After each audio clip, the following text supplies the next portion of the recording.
नमस्कार दोस्तों, मैं हूं कुलदीप जहांगीर। एक बार फिर से आपके साथ सामान्य ज्ञान ग्रुप परिवार में आपका बहुत बहुत स्वागत है। सभी को गुड मॉर्निंग दोस्तों। सभी को बहुत नमस्कार, राम राम, राधे राधे। चलिए, सभी वीडियो को लाइक कर देंगे, शेयर कर देंगे, फिर आगे बात करते हैं। अपन जल्दी से टॉपिक पे आते हैं। सभी क्लास में ऑनलाइन आ चुके हैं, शेयर कर दिया करो, जल्दी से शेयर करेंगे सभी क्लास को। जल्दी से क्लास को सभी शेयर करेंगे। चलिए, तो दोस्तों अपन पिछले वाली क्लास में बात कर रहे थे सिगमंड फ्राइड के व्यक्तित्व के प्रकार के बारे में। अपन बात कर रहे थे व्यक्तित्व का जो सिद्धांत है सिगमंड फ्राइड का, उसके अपन बात कर रहे थे। सिगमंड फ्राइड के सिद्धांत की बात अपन बात कर रहे थे, जो व्यक्तित्व के प्रकार अपने चल रहे थे। ठीक है, सिगमंड फ्राइड के अनुसार व्यक्तित्व के कितने प्रकार दिए थे इन्होंने? 3 प्रकार दिए थे। किसके आधार पर दिए थे? ये मूल प्रवृत्ति के आधार पर इन्होंने दिए थे। मन और मस्तिष्क के चेतना को इनको आधार माना और चेतना के 3 भाग दिए थे इन्होंने, चेतन मन, अचेतन मन और अर्धचेतन मन। इनकी बातें अपन डिटेल से बात कर चुके थे। बहुत ही अच्छा समझ में आया आपको सभी को, बहुत बहुत धन्यवाद। आपको सबको अच्छा समझ में आया होगा। और इसके बाद अपन ने बात करी थी कि इन चेतन मन, अर्धचेतन मन और अचेतन मन, इनके आधार पर, यानी कि इन तीनों के आधार पर व्यक्तित्व के कितने प्रकार बताए थे? इदम, अहम, परमहम। किसने बताए थे? सिगमंड फ्राइड में। जिसमें अपन पहले वाले व्यक्तित्व की बात कर चुके थे, यानी कि कौन सी? इदम की बात कर चुके थे। अब दूसरे नंबर की अपन बात करें, दूसरे नंबर पे आता है अहम। ठीक है, अहम आता है दूसरे नंबर पर। इसको इंग्लिश में बोलते हैं ईगो। सभी में एक किसी न किसी प्रकार का अहम रहता है, ईगो रहता है, जिसकी अपन बात करेंगे। ठीक है, देखो कहानी वही कल वाली कहानी आपको पता होगी। कल की कहानी वापस दोहराता हूं और उसी कहानी को थोड़ा सा परिवर्तन करते हैं, और उस कहानी को जो परिवर्तन करेंगे वही मैं आपको बताने वाला हूं। मैंने आपको बताया था कि एक केले बेचने वाला व्यापारी था, केले बेच रहा था। थोड़ी दूर खड़ा हुआ एक लड़का देख रहा था। उस लड़के के मन में क्या भाव उत्पन्न हुए, क्या भावनात्मक स्थिति जगी, कैसी मूल प्रवृत्ति उसने काम करी कि वो उसको केले प्राप्त करने थे। किसी भी प्रकार से सुखवादी प्राप्त चाहिए थे, कर्म करना नहीं चाह रहा था, बस केले प्राप्त करने थे। इसकी बात वो कर ली। व्यक्तित्व कौन सा था? वो इदम था। अब क्या होगा? बालक ने केले को देखा। अब क्या होगा? आज के जो अहम के प्रकार है, इसमें बालक कैसे सोचेगा? सुनना कि उसमें जो व्यक्तित्व है वो किस प्रकार का जागेगा। सुनना कि मान लो उसने किसी व्यक्ति को देखा, केले बेच रहा है, फल फ्रूट वगैरह बेच रहा है। बालक दूर खड़ा हुआ देख रहा है। उसने सोचा कि यार मुझे भूख लग रही है, मुझे कुछ फल फ्रूट की आवश्यकता है, मुझे केले खाने। क्या खाने? केले खाने। उसने ऐसा सोचा। तो अब क्या सोचता है वो कि उसके अंदर सोचने समझने की शक्ति उत्पन्न होती है। वो सोचता है कि यार मेरे पास पैसे नहीं है, क्या मैं केले खरीद सकता हूँ क्या? उसने सोचा, ये नहीं सोचा उसने कि यार मेरे पास तो पैसे नहीं है लेकिन मुझे तो केले चाहिए। नहीं सोचा। उसने क्या सोचा कि मेरे पास तो पैसे नहीं है। अब सोच विचार करने लग जाता है कि कोई आसपास मुझे ऐसा व्यक्ति दिख जाए जिससे मैं पैसे मांग लूं और मुझे केले चाहिए, या फिर मैं उसी व्यक्ति के पास, उसी व्यापारी के पास चला जाऊं, उसे रिक्वेस्ट करूं और मुझे केले प्राप्त करने। या फिर वो ये सोचता है कि यार अगर मैंने ये केले लेकर भागने की कोशिश करी तो हो सकता है ये केले वाला व्यापारी मुझे मारेगा, हो सकता है ये पुलिस को इन्फॉर्म करेगा और पुलिस मुझे पकड़ के ले जाएगी, या हो सकता है ये आसपास के जितने भी लोग हैं वो क्या करेंगे? मुझे मारने पीटने आ जाएंगे कि ये चोरी कर रहा था। तो मुझे शायद इस तरह से काम करूंगा तो इस तरह से होगा। तो अब उसमें क्या हुआ? यथार्थवादी को जानने लग गया, वास्तविकता को जानने तो लग गया, लेकिन निर्माण नहीं कर रहा है। क्या नहीं कर रहा है? निर्माण नहीं कर रहा है। अब ये वास्तविकता को पहचानने लग गया कि ये गलत बात है, ऐसे नहीं करना चाहिए। शायद मुझे जेल हो सकती है, मेरी कुटाई हो सकती है, यहाँ पर मुझे पीटा जा सकता है। ऐसे करेंगे, ये मेरे पापा मम्मी के पास मुझे ले जाएं कि आपका लड़का चोरी कर रहा था। पापा मम्मी के पास ले जाएंगे तो पापा मम्मी मुझे अलग डांटेंगे। हो सकता है ये मेरे टीचर के पास ले जाएं, टीचर से कहेंगे, टीचर मुझे मारेगा, पिटाई करेगा। मेरे दोस्तों के सामने ले जाएंगे, मेरी इंसल्ट हो जाएगी, तो मैं नहीं करूंगा। क्या नहीं करूंगा? मैं इस तरह से कार्य नहीं करूंगा। वो किसके बारे में सोचने लग गया? समाज के बारे में भी सोचने लग गया। यानी कि वो निर्माण नहीं कर रहा है, समाज का निर्माण नहीं कर रहा है, वो नैतिकता के गुणों का निर्माण नहीं कर रहा है, सामाजिक गुणों का निर्माण नहीं कर रहा है, पर वो सोचने समझने की यथार्थ चीजें, एक मानवतावादी जो रहते हैं। पहले कौन सी वादी थी? पशुवादी। पहले वाले व्यक्तित्व में, इदम में पशुवादी प्रवृत्ति थी, लेकिन यहाँ पर है मानवतावादी। मानवतावादी वही होती है जो अच्छे, सत्य, असत्य, लाभ, हानि, इनके बारे में जानता हो, इन दोनों में डिफरेंट बता सकता हो। अब उसके मन में भाव आने लग गए ना कि यार ये नहीं करना चाहिए, गलत बात है, मेरे पास पैसे नहीं है तो मैं चोरी नहीं कर सकता, चोरी करूंगा तो मुझे इस तरह से रिजल्ट निकल के आएगा। इस तरह की भावना आ जाती है। अब उस भावना में मैं जो जो लिखाऊंगा, आप बिल्कुल स्टोरी से कनेक्ट करके जाना। आप जैसे ही मैं जो जो लिखाते जाऊंगा ना, आप स्टोरी में जोड़ना उनको, आपको डायरेक्टली समझ में आ जाएगा। ठीक है, सभी को समझ में आया कि नहीं आया? कहानी सभी को समझ में आ गई? कहानी समझ में आ गई। अब लिखाता हूं मैं, ठीक हो? इस सिद्धांत को, नाम याद रखना, इस सिद्धांत को यथार्थवादी सिद्धांत भी कहते हैं। क्या कहते हैं? यथार्थवादी, यथार्थवादी सिद्धांत भी कहते हैं।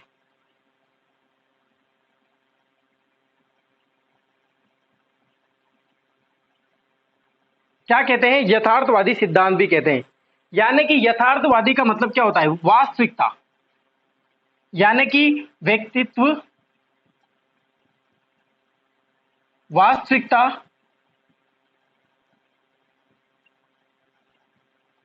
व्यक्तित्व वास्तविकता में देखता है।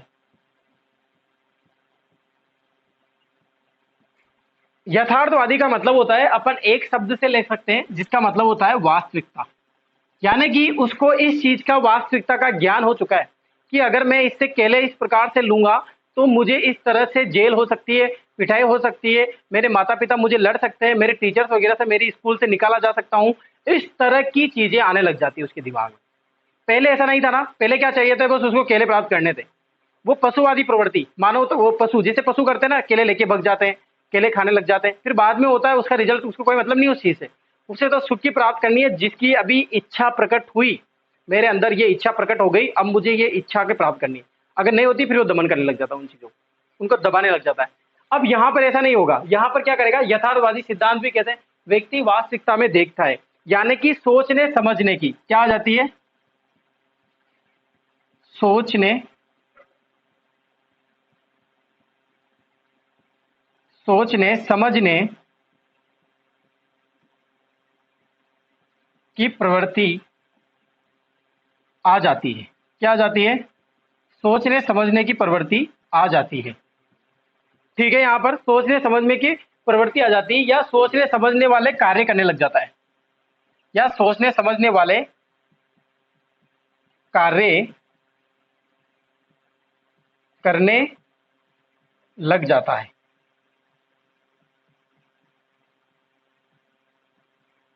ठीक है, कौन से कार्य करने लग जाता है? सोचने समझने वास्तविकता वाले कार्य करने लग जाता है। और इसी सिद्धांत को, अहम वाले सिद्धांत को यथार्थवादी सिद्धांत कहते हैं, और इसी सिद्धांत को मानवतावादी सिद्धांत भी कहते हैं। मानवतावादी सिद्धांत भी कहते हैं।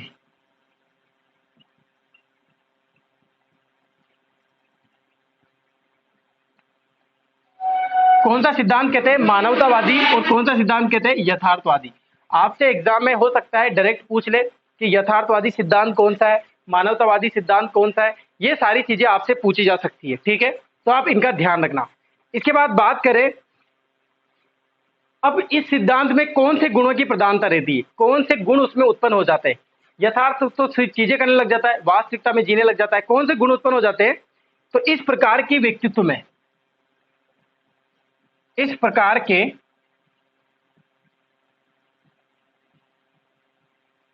उत्पन्न हो जाते हैं व्यक्तित्व में सामाजिक गुण। कौन से गुण आ जाते हैं? सामाजिक गुण उत्पन्न हो जाते हैं।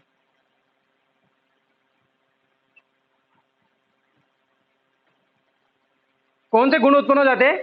सामाजिक गुण उत्पन्न हो जाते हैं, यानी कि अर्थात ये बोल सकते हैं कि सामाजिक गुणों की प्रधानता होती है। इस गुणों की प्रधानता होती है। कौन से गुणों की प्रधानता होती है? सामाजिक गुणों की प्रधानता होती है, यानी कि इसमें, इस प्रकार के व्यक्तित्व में जो भी कार्य करेगा वो किसके हित में करेगा? सामाजिक के हित में करेगा। यानी कि सामाजिक, मैं ये नहीं बोल रहा हूं कि जो परम अहम आएगा उसमें तो सामाजिकता को निर्माण भी करने लग जाता है, उन गुणों का पालन करने लग जाता है, निर्माण करने लग जाता है, नैतिक गुणों का निर्माण करने लग जाएगा। वहां पर हाई लेवल है। यहाँ पर एक समझने आ गया कि यार ये आसपास, इसके आसपास ये जो समाज है ये मुझे कुछ बोलेगा। क्या बोलेगा? समाज मुझे कुछ बोलेगा। हो सकता है मैं अगर ये केले छीनने की कोशिश करूंगा तो ये समाज को बुरा लगेगा, ये समाज मुझे मारने आ जाए, ये समाज मुझे पीटने आ जाए, ये समाज मेरे घर पे चला जाए। इस तरह के उसमें गुण आ जाते हैं। यानी कि जो भी उसकी कार्य होगा वो किसके हित में रहेगा? किसके हित में रहेगा? सामाजिकता पर आधारित रहेगा। किस पर? सामाजिकता पर आधारित। सामाजिकता पर आधारित रहेगा।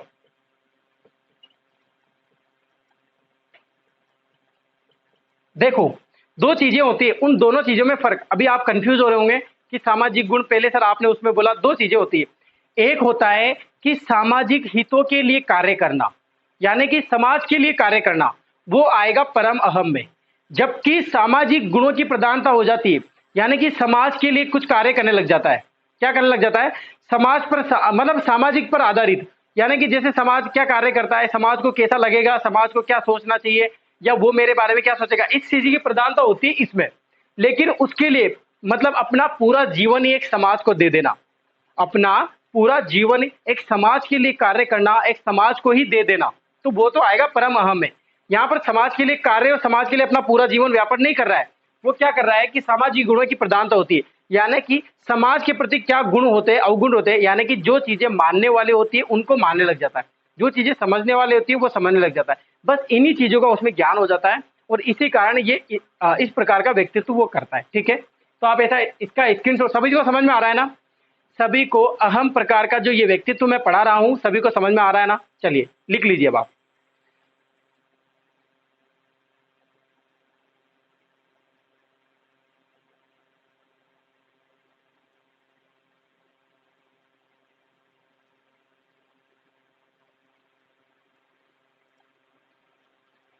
ठीक है, यानी कि सामाजिक पर आधारित कार्य करता है। अब देखो, इसमें मैंने बोला था कि मानववादी सिद्धांत है। क्या बोला था? मानवतावादी सिद्धांत। अब मानवतावादी सिद्धांत में मानवता किसमें पाई जाती है? समाज के रूप में पाई जाती है। तो इसीलिए मानवतावादी सिद्धांत का है। पशुवाद में समाज होता है क्या? समाज के लिए कार्य या समाज की प्रधानता उसमें पाई जाती है कि पशुओं में? क्यों पशु भी ये सोचेगा कि यार इस समाज को मेरे लिए क्या सोचेंगे? पशु ऐसे सोचेगा कभी कि जानवर जो है, जो जिसमें बुद्धि नहीं होती वो जानवर, जानवर तो अपन भी है लेकिन बुद्धिजीवी जानवर है, तो वो गाय कभी या फिर कोई भी अन्य जानवर है वो सोचेगा कभी ऐसा, बंदर कभी ऐसा सोचेगा क्या कि मुझे केले प्राप्त करने हैं तो यार ये आसपास का समाज मुझे क्या कहेगा? लेकिन ऐसा सोचने कौन लग जाएगा? एक बालक। तो इंसान जो है कब सोचेगा? जब उसमें मानवतावादी से पाया जाएगा, मानवता उसमें पाई जाएगी, तब वो सोचेगा कि यार अगर मैं इस तरह की हरकत करूंगा तो ये समाज मुझे इस तरह से कहेगा। ठीक है, तो इसीलिए इसको मानवतावादी सिद्धांत भी कहा गया है।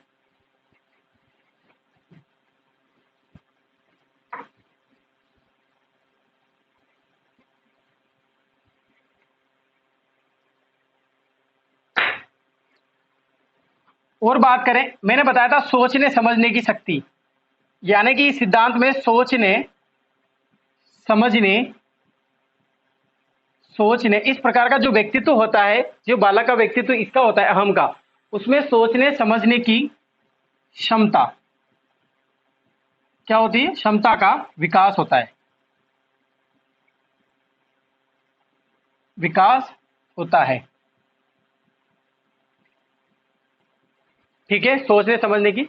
और ये जो अहम व्यक्तित्व है, यह व्यक्तित्व व्यक्ति का यह व्यक्तित्व का सबसे सबसे संतुलित प्रकार है। क्यों संतुलित प्रकार है? क्योंकि यह व्यक्तित्व मानव को मानव को मानव बनाए रखता है, मानव बनाए रखता है। क्या रखता है? कि मानव हो आप, ये जो आप मानव हो, मानव ही बन के रहो, ना तो ये आपको जानवर बनने देगा, पशु बनने देगा, या आपको देवता बनने देगा। अभी आगे वाला जो प्रकार आएगा उसमें आ जाएगी देवताओं जैसी प्रवृत्ति। कौन सी प्रवृत्ति आ जाएगी? देवताओं जैसी प्रवृत्ति, यानी कि उसमें देव जैसे कार्य करने लग जाएगा, नहीं ऐसा नहीं करना चाहिए, धर्म जैसी बातें करने लग जाएगा। वो अलग उच्च लेवल का हो जाता है, जबकि इसमें इतनी बातें भी नहीं करता, गलत काम भी तो इसमें भी करेगा, लेकिन मानव को मानव बनाए रखता है।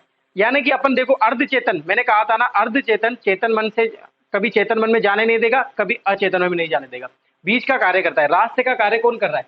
अहम को कभी इदम में भी नहीं जाने देगा, तो आपको परम अहम में भी नहीं जाने देगा। आपका जो व्यक्तित्व है वो कभी इदम में भी नहीं जाने देगा, कभी परम अहम में भी नहीं जाने देगा। कौन सा व्यक्तित्व? अहम।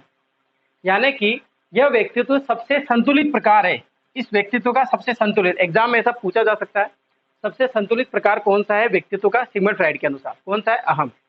मानव को मानव बनाए रखने का व्यक्तित्व कौन सा है? वेरी इंपॉर्टेंट है, बहुत बार पूछा गया है ये, मानव को मानव बनाए रखने वाला। यहाँ पर अंडरलाइन कर लेना इस चीज को आप।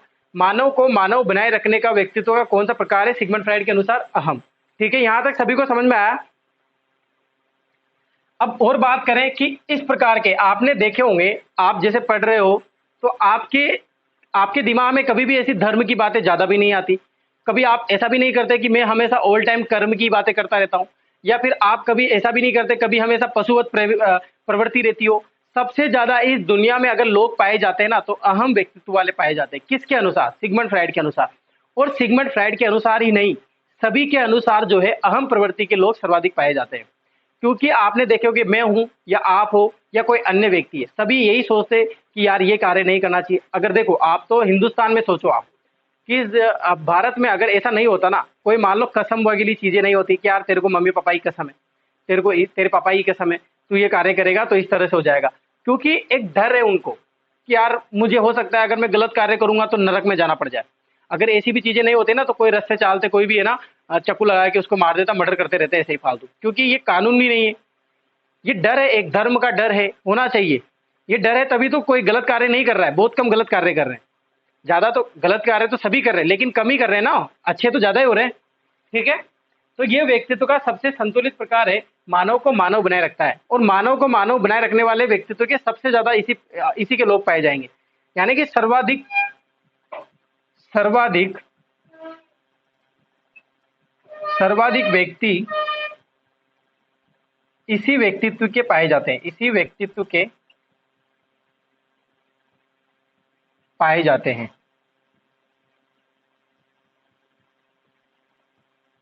ये लाइन समझ में आ गई आपको? इसका मतलब ये है कि ज्यादातर इस दुनिया में कोई पशुवादी लोग भी नहीं है तो कोई देवता भी नहीं है, सबसे ज्यादा नॉर्मल वाले लोग हैं। एक क्लास में आपने देखा होगा, ये एक क्लास है, इधर देखो मैं आपको क्लास को बताता हूँ। ये क्लास रही, इसमें कितने बच्चे हैं? 100 स्टूडेंट है। कितने स्टूडेंट है? 100 स्टूडेंट है। ठीक है, इसमें आगे वाली लाइन में कितने बच्चे बैठते हैं?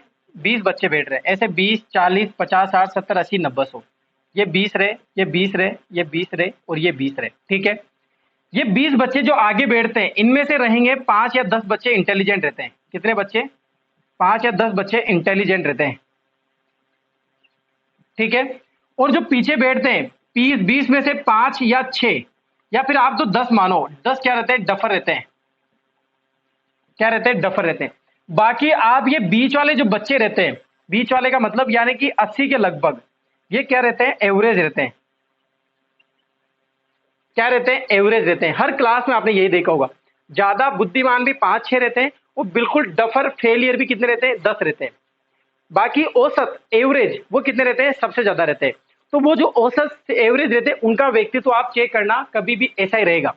और जो ये इंटेलिजेंट रहते हैं वो ज्यादा ये रहते हैं, वो हमेशा देवता वाली जैसी बातें भी करेंगे। और जो डफर रहेंगे बिल्कुल डफर, वो कैसी बातें करेंगे? बिल्कुल पशुवादी वाली जैसे बातें करेंगे। डफर का मतलब है ये नहीं कह रहा हूं कि यार वो उसका व्यक्तित्व अच्छा रहे, हो सकता है व्यक्तित्व अच्छा, लेकिन मैं आपको कंपैरिजन कर रहा हूं इनका कि इस दुनिया में सबसे ज्यादा लोग पाए जाएंगे बीच वाले, जो आपको मानव बनाए से मानव मानव बनाए रखते हैं बीच में, कभी आपको पशु श्रेणी में भी नहीं जाने देते तो कभी आपको देवता भी नहीं बनने देंगे। सभी को समझ में आया कि नहीं आया? यहां पर आया? क्लियर है सभी को समझ में? ये होता है कौन सा? अहम प्रकार का, ईगो प्रकार का व्यक्तित्व। किसके अनुसार? सिगमंड फ्राइड के अनुसार। तो आप ध्यान रखना, सिगमंड फ्राइड के अनुसार या अपने अनुसार भी सबसे ज्यादा सर्वाधिक व्यक्ति कौन से व्यक्तित्व के पाए जाते हैं? अहम के पाए जाते हैं, यानी कि ईगो के पाए जाते हैं। ठीक है, अब आप इसको लिख लीजिए।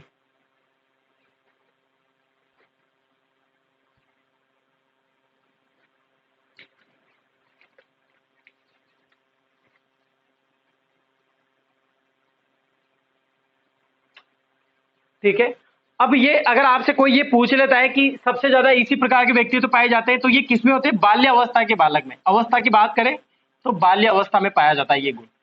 यानी कि अहम प्रकार का व्यक्तित्व जो आपको मानव से मानव बनाए रखेगा, तो वो कौन से बालक होते हैं? बाल्य अवस्था के बालक होते हैं। ठीक है, जैसे उसमें शेष अवस्था था, इसमें क्या आ जाएगा? बाल्य अवस्था आ जाएगा। ठीक है, मिटा दो अब। ये हो गया आपका अहम ईगो। अब आता है सुपर ईगो। अब कौन सा आएगा? Super ego.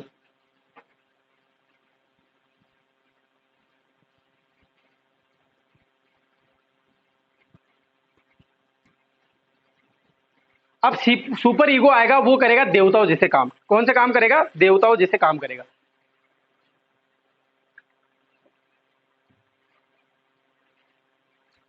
तीसरा है परम अहम। कौन सा है? परम अहम। कौन सा है? परम अहम। इसको इंग्लिश में बोलते हैं सुपर ईगो। क्या बोलते हैं? Super ego. इसको आदर्शवादी सिद्धांत भी बोलते हैं। कौन सा सिद्धांत भी बोलते हैं? आदर्शवादी सिद्धांत। ये भी नाम आपको ध्यान रखना है। आदर्शवादी सिद्धांत किसको बोलते हैं? जैसे मैंने उसको बताया ना आपको, मानवतावादी सिद्धांत, पशुवादी सिद्धांत, तो इसी प्रकार ये क्या हो जाएगा? आदर्शवादी सिद्धांत हो जाएगा। यानी कि आदर्शवादी सिद्धांत क्यों बोला जाता है? क्योंकि इसमें, इस व्यक्तित्व में इस प्रकार के व्यक्तित्व में आदर्श गुणों की, कौन से गुण? आदर्श गुणों की प्रधानता होती है।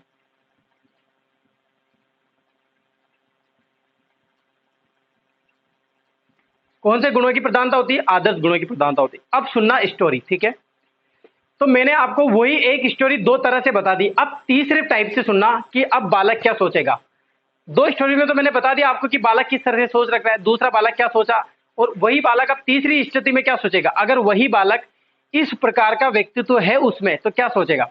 अब उसने केले देखे, ठीक है, उसके पास पैसे नहीं है, तो वो क्या सोचेगा कि नहीं, ये गलत बात है। मान लो अगर कोई व्यक्ति उसको चोरी करते हुए देख रहा है, या व्यक्ति, वो जो बालक है वो किसी बालक को चोरी करते हुए देख रहा है, वो केले छीनते हुए देख रहा है, तो वो क्या कहेगा? उनको क्या बताएगा?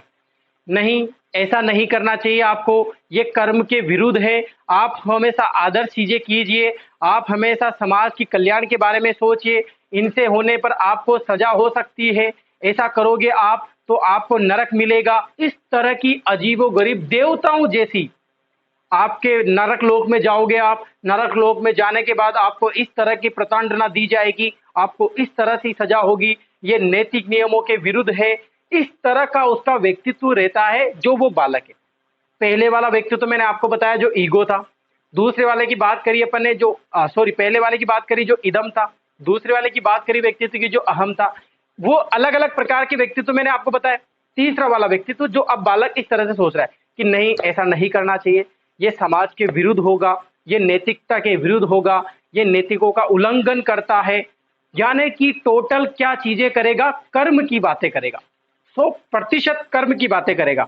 और आपने देखा होगा जब ऐसे बालक ऐसी बातें करने लग जाते हैं ना, तो आप क्या बोलते हो कि यार ये तो पागल हो गया, वाह रे ज्ञानी, वाह रे ज्ञानी, ऐसे नहीं बोलते हो क्या? आप बोलते हो ना कि ज्यादा ज्ञानी बन रहा है क्या? जैसे ये लोग होते हैं ना बाहर, ये कथाएं वगैरह चलती रहती है, जो बातें करते रहते हैं, चाहे अंदर से उनका व्यक्तित्व तो ऐसा नहीं है, वो तो बाहर है, मुखोटा पहन रखा है, अंदर तो पता नहीं क्या है। बाबा, मैं तो ज्यादा वो नहीं करता, इनके बाबाओं का क्या हाल चाल है मुझे नहीं पता, लेकिन बाहर की बातें कैसे करते हैं? बिल्कुल कर्म की जैसे। पैसे तो सब मोह माया है, पैसे तो एक दिन अकेले आए थे, अकेले चले जाना, और खुद ये बोलने के 4 लाख रुपए ले रहे।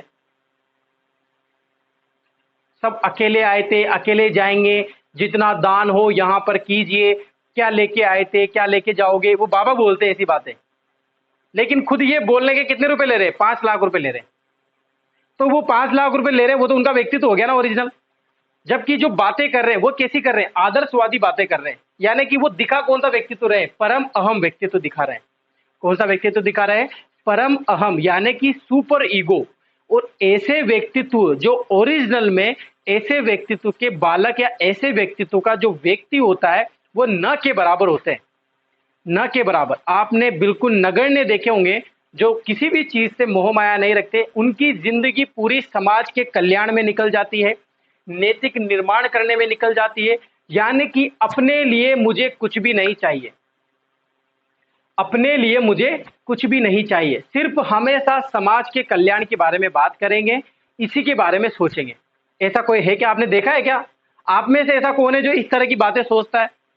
नहीं है ना कोई भी? अरे बताइए, कोई भी नहीं है ना?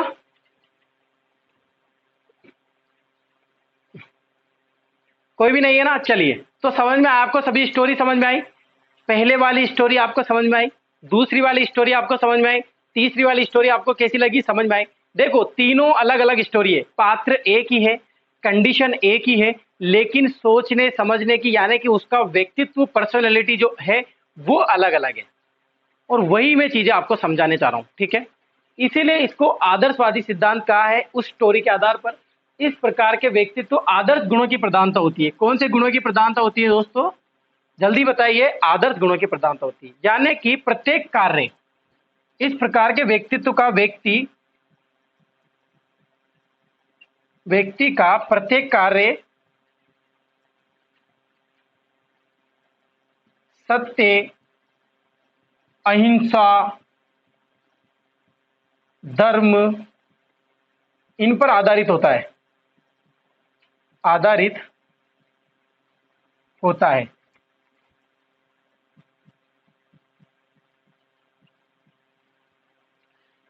यानी कि उनका पूरा कार्य कैसा होता है, सत्य, अहिंसा और धर्म पर आधारित होता है। जैसे अपन एक एग्जांपल ले सकता हूं मैं आपके सामने, गांधी जी ने किसके लिए लड़ाई लड़ी, सत्य के लिए लड़ाई लड़ी। किसके लिए लड़ाई लड़ी, अहिंसा के लिए लड़ाई लड़ी। किसके लिए लड़ी, धर्म के लिए लड़ाई लड़ी।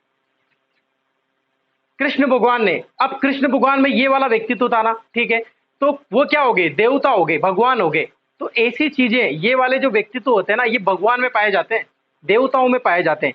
इसीलिए इसको देवता, ये कार्य किसमें होते हैं, इस प्रकार के व्यक्तित्व देवताओं में पाए जाते हैं, देवताओं में होते हैं। समझ में आ जाएगा सभी को। ये मैंने जो लिखा है देवताओं में होते हैं, यानी कि इस प्रकार का व्यक्तित्व किसमें होता है, देवताओं में होता है। इसीलिए इसको देवीय व्यक्तित्व भी कहा गया है। क्या कहा गया है, देवीय व्यक्तित्व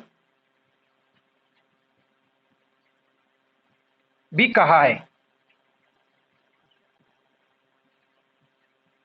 क्या कहा है, देवीय व्यक्तित्व भी कहा है। यहां तक सभी को समझ में आया, सभी को क्लियर है कि नहीं है, समझ में आ गया ना सभी को। सभी क्लास को लाइक करेंगे, ज्यादा से ज्यादा शेयर करेंगे, तभी मजा आएगा क्लास में। प्लीज आपसे बार बार कहना पड़ता है, लेकिन आप ज्यादा से ज्यादा शेयर करो। आपने ग्रुप नहीं बनाया क्या अभी तक, ग्रुप बनाओ, नए नए ग्रुप बनाओ, रीड के ग्रुप चलवाओ कहीं से भी, लेकिन क्लास को शेयर किया करें, ठीक है। लिख लीजिए आप इसको।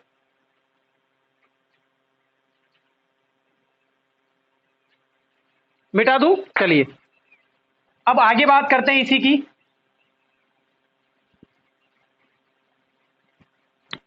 अब ऐसे कार्य करेगा, यानी कि कितना ऊर्जा का खर्च करेगा वो, तो इसमें कौन से व्यक्ति मन की, चेतन मन की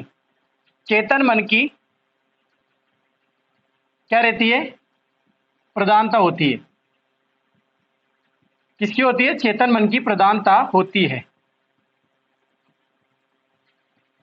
कौन से मन की प्रधानता होती है, चेतन मन की। आपसे एग्जाम में ऐसा पूछा जा सकता है कि कौन से, सिगमंड फ्राइड के कौन से व्यक्तित्व में चेतन मन की प्रधानता होती है। ठीक है, अर्थात क्या बोल सकते हैं, चेतन मन की अधिकता होती है, केवल कर्म करना, केवल कर्म करना पसंद करता है। उसको फल की वो नहीं होती, क्या फल मिलेगा इस कर्म से, वो चिंता नहीं होती, केवल वो कर्म करता जाता है, अच्छे कार्य करता जाता रहता है। ठीक है, इसके बारे में और बात करें, इसमें इस प्रकार के व्यक्तित्व में उसका प्रत्येक कार्य, इस प्रकार का जो व्यक्तित्व रहता है उसका प्रत्येक कार्य क्या बोला था मैंने, समाज के लिए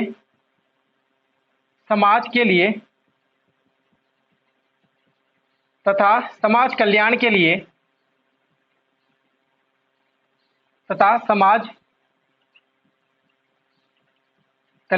लिए या और बोले राष्ट्र हित के लिए होता है।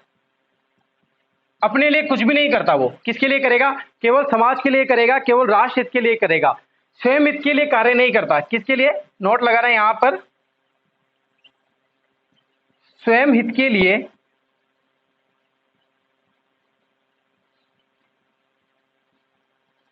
कोई कार्य नहीं करता है। यानी कि अपने लिए, स्वयं हित के लिए कोई भी कार्य नहीं करता। किसके लिए करेगा, केवल समाज के लिए करेगा, समाज के लिए जिएगा, समाज के लिए मरेगा, राष्ट्र के लिए जिएगा, राष्ट्र के लिए मरेगा। जैसे अपने सैनिक जो कार्य करते हैं ना, वो इसी तरह के कार्य कर सकते हैं। अपन सैनिक को असली हीरो देवता जैसे मान सकते हैं, जो अपने लिए कुछ भी नहीं करते। कोई मान लो जान खतरे में किसी व्यक्ति की, तो अपनी जान लगा देंगे अब उसको बचाने के लिए। समाज में कोई दुर्घटना घटती है या कोई आपातकाल चीज आ जाती है, तो अपनी जान दांव पे लगाकर वो सब करते हैं। तो वो उनका जो कार्य होता है वो देश हित के लिए रहता है, समाज के लिए रहता है। ठीक है, आप इसका स्क्रीनशॉट ले लीजिए, फिर आगे बताते हैं।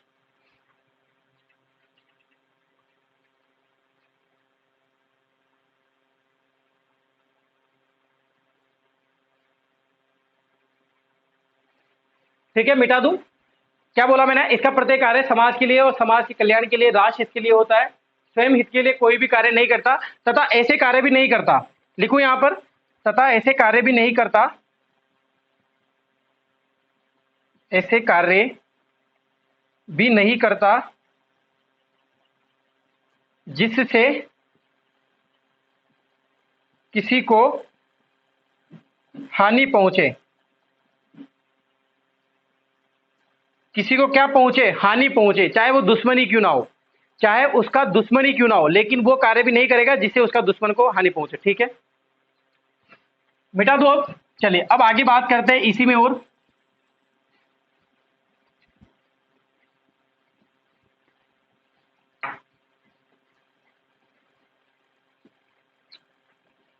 इस व्यक्तित्व में, इस प्रकार का जो व्यक्तित्व होता है, दया,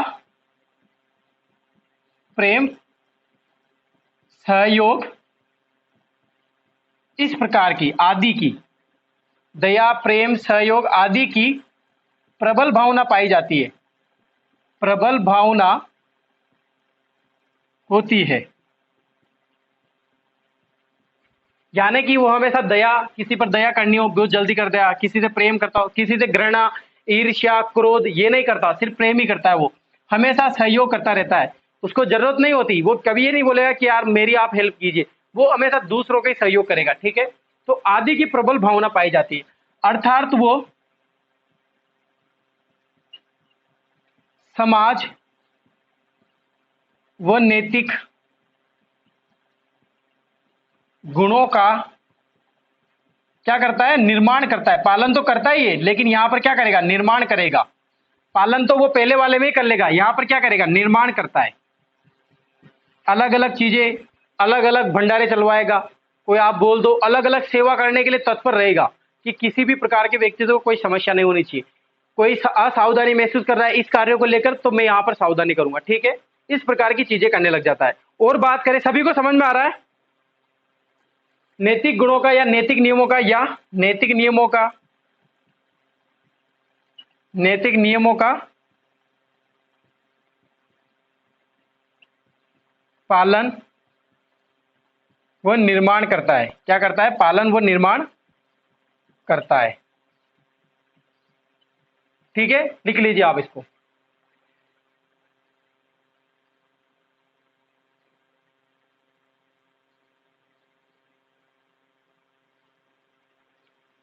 ठीक है, तो ये सारी चीजें मैंने आपको बता दी, लिख लिया सभी ने?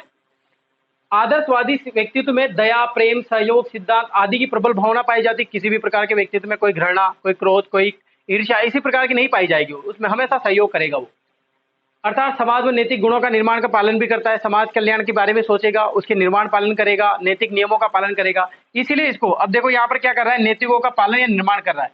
इसको क्या बोलते हैं? अर्थात इसको जो परम अहम है, इस सिद्धांत को, इस सिद्धांत को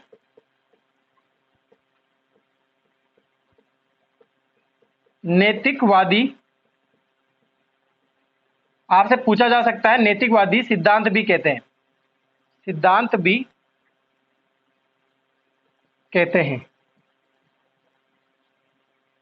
कौन सा सिद्धांत कहते हैं? नैतिकवादी सिद्धांत भी कहते हैं। और इस प्रकार के जो वातावरण में या इस दुनिया में इस प्रकार के व्यक्तित्व वाले की अगर बात करें तो बहुत ही कम पाए जाते हैं, न के बराबर पाए जाते हैं, न के बराबर। किसके बराबर? न के बराबर पाए जाते हैं। ठीक है, ये होते हैं तीनों प्रकार के व्यक्तित्व। कौन कौन से व्यक्तित्व पढ़ा है मैंने आपको? इदम, अहम, परम अहम। सभी को समझ में आया कि नहीं आया यहाँ तक? ठीक है, सभी को क्लियर हुआ कि नहीं हुआ? सारी चीजें क्लियर हो जानी चाहिए। मैंने आपको बताया था कि मैं आपको स्टोरी के माध्यम से अब जब भी मैं आपसे पूछूं कोई क्वेश्चन तो आप हमेशा उस स्टोरी को ध्यान में रखना। जब अगर वो स्टोरी अगर आपको ध्यान में रह गई ना कि वो एक ही बालक था और तीन अलग अलग व्यक्तित्व थे उसके, अगर वो उसके अकॉर्डिंग सोच रहा था तो आप कभी ये तीनों चीजों में मिक्स नहीं करोगे, कभी भी मिक्स नहीं हो पाओगे। ठीक है, आप इसका स्क्रीनशॉट ले लीजिए, फिर आगे बताते हैं।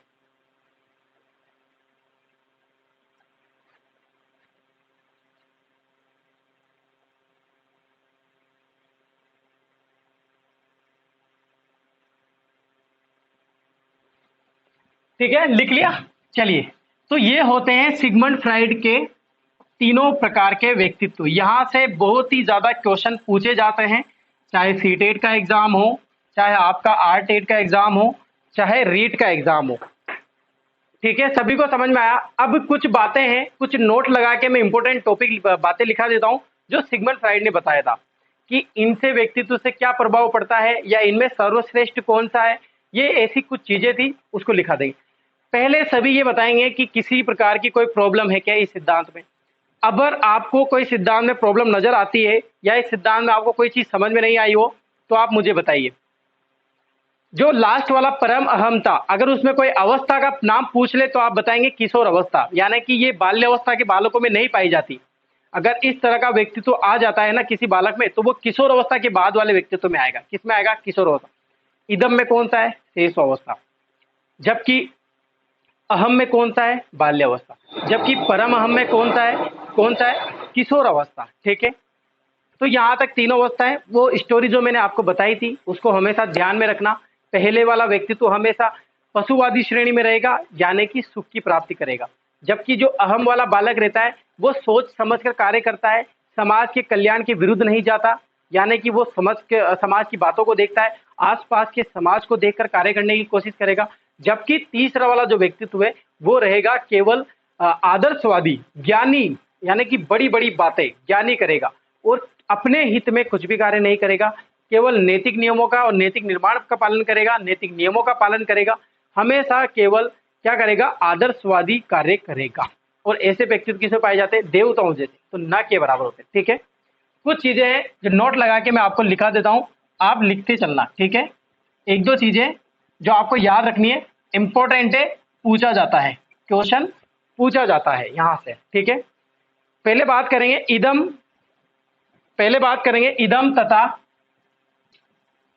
इदम अथवा इदम अथवा परम अहम। परम अहम किसकी बात करी? इदम अथवा परम अहम की अधिकता से। इदम की अधिकता हो जाए या फिर परम अहम की अधिकता हो जाए, की अधिकता से। क्या बोला मैंने? सिगमंड फ्राइड बोल रहे हैं, ये मैंने नहीं बोला, सिगमंड फ्राइड ने बोला था कि अगर इदम की भी अधिकता हो जाती है, यानी कि वो ज्यादा पशु बन जाता है, परम अहम की यानी कि पूरा देवता भगवान जैसे बातें करने लग जाता है, तो उससे क्या होती है?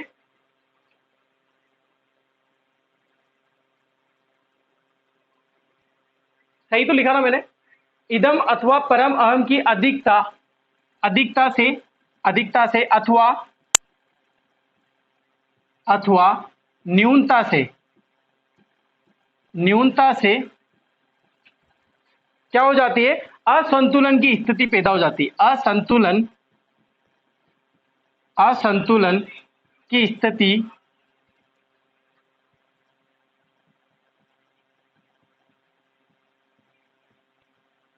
पैदा हो जाती है। सभी लिखते जा रहे हो ना?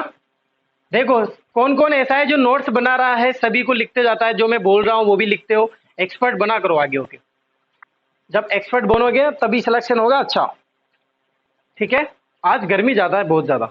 बारिश तो होती नहीं है अब, बारिश वारिश खत्म हो गई अब गर्मी गर्मी लगेगी बस। ठीक है, देखो मैंने बोला इदम अथवा परम अहम, यानी कि इदम भी देखो सबसे जो संतुलित रहता है ना, बीचों को संतुलित बनाए रखता है, वो कौन है? अहम है, जो हमेशा आराम देता है, ज्यादा टेंशन नहीं देता, सारी चीजें, यानी कि उस प्रकार के व्यक्तित्व में ज्यादा छेड़छाड़ी या मतलब किसी चीज को कोई परवाह नहीं पड़ती। जबकि इदम में ज्यादा तनाव में भी कौन आ जाएगा? इदम। परम अहम ये भी तनाव में आ सकता है, डिप्रेशन में भी ये दोनों जाएंगे। तो इदम की या तो अधिकता हो जाए या न्यूनता हो जाए तो भी खराब है। परमाणु की अधिकता हो जाए या न्यूनता हो जाए तब भी खराब है। इससे क्या होगा, असंतुलन की स्थिति पैदा हो जाती है। एग्जाम में पूछा गया है, मोस्ट इंपोर्टेंट है, असंतुलन की स्थिति कैसे पैदा होती है, इदम अथवा परम अहम की अधिकता व न्यूनता के कारण। ठीक है, अब बात करें, एक और नोट लगाना, इन प्रकारों में, इन तीनों प्रकारों में, तीनों प्रकार कौन से, इदम, ईगो, परम तथा सुपर ईगो, इन तीनों प्रकारों में सिगमंड फ्राइड के अनुसार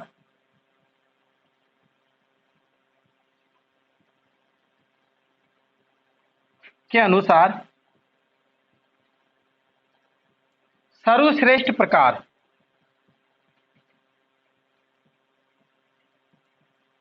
सर्वश्रेष्ठ प्रकार कौन सा है, जल्दी से बताइए मुझे, जिसको याद है जल्दी से बताइए कौन सा है सर्वश्रेष्ठ प्रकार। इदम है, कौन सा है, इदम। अगर आपसे ये पूछ लेता है कि सिगमंड फ्राइड के अनुसार नहीं अपने अनुसार, तो अपने अनुसार भी यही निकलेगा, कौन सा निकलेगा, इदम। कौन सा निकलेगा, इदम। ठीक है, यहां तक सभी को समझ में आया, पहली लाइन समझ में आ गई, पहला नोट समझ में आया सभी को। इसके बाद दूसरा, जो तीनों प्रकार थे, इदम, अहम, परमम, इन तीनों में अगर सर्वश्रेष्ठ की बात करें तो कौन सा है, इदम है। ठीक है, तो ये आप दोनों लिख लीजिए।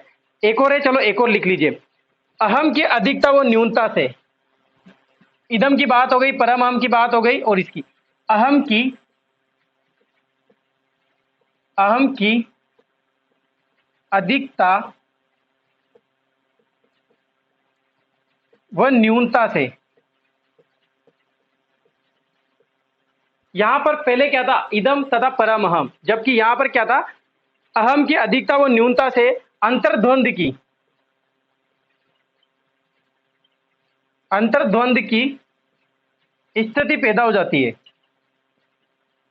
स्थिति पैदा हो जाती है।